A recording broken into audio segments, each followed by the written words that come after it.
I'm James Withers, I'm Chief Executive of Scotland Food and Drink. So food and drink in Scotland used to be a pretty static industry. If you went back 10 years, it really wasn't a big growth sector.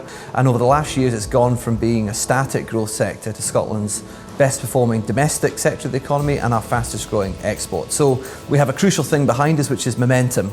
And the trick is how we capitalise on that now. So Ambition 2030, which is the name of Scotland's food and drinks industry strategy, was launched a year ago back in March 2017. And some people thought we were crazy to try and write a 2030 plan in the midst of Brexit when we've got no idea what 2019, 2020 looks like, let alone 2030. But we looked at other small countries out there that we would compare ourselves to, and they're all affected by Brexit, whether it's the likes of Ireland who are inside the European Union, whether it's New Zealand who does trade with the European Union, and none of them were halting their planning. So as an industry, we do not want to be paralysed by Brexit.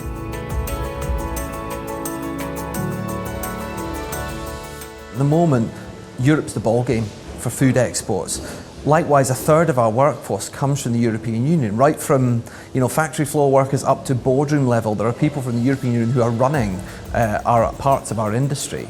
So that mix of workforce alongside our existing trade flows, as well as the fact that our farming community receives £500 million in support from Brussels every year, and that's where our raw material, much of our raw material is coming from, then clearly Brexit is going to be a huge factor in what the future shape of Scotland's food and drink industry will be.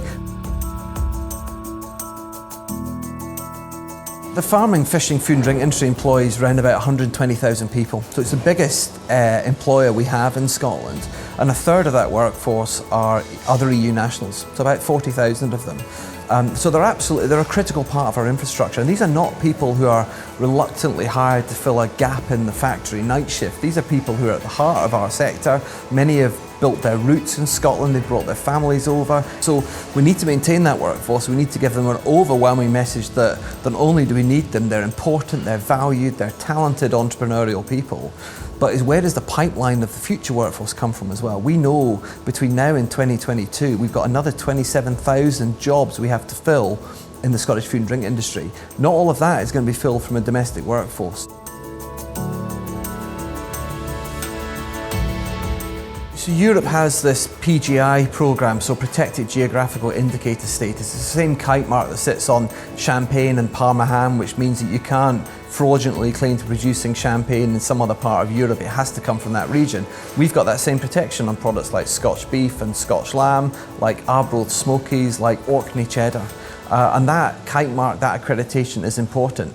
I hope these are the kind of issues that should be fixable post-Brexit. We need to create our own kind of geographical indicator legislation in the UK. And then the crucial thing is assuring when we strike trade deals elsewhere, whether it's with America, Latin America, China, that we, as part of those trade deals, demand that they respect those geographical indicators that we've got. We've got these challenges to work through, but if we're going to look to being a more global, outward-facing nation, then we're very clear the markets we're targeting. They're North America, it's maintaining that business in Europe, but it's the Middle East. We've got a really fast-growing export business for Scottish food and drink in Asia, whether that's China, Japan, Southeast Asia. So building trade deals there will be important. And I think leaving the European Union doesn't strip our ability to negotiate those trade deals.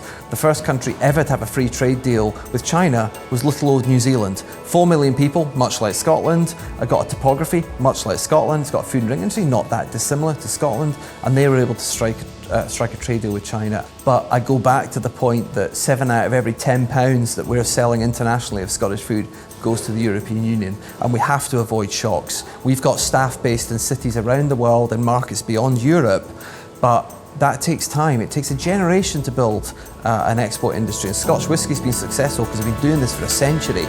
We've launched an unapologetically ambitious plan for 2030. We want to double the size of this industry by 2030. I think by the time we get to 2030, we will look back on this being a golden age for Scottish food and drink. World-class products, world-class people, new markets, and Scotland cementing its reputation here and around the world as a land of food and drink.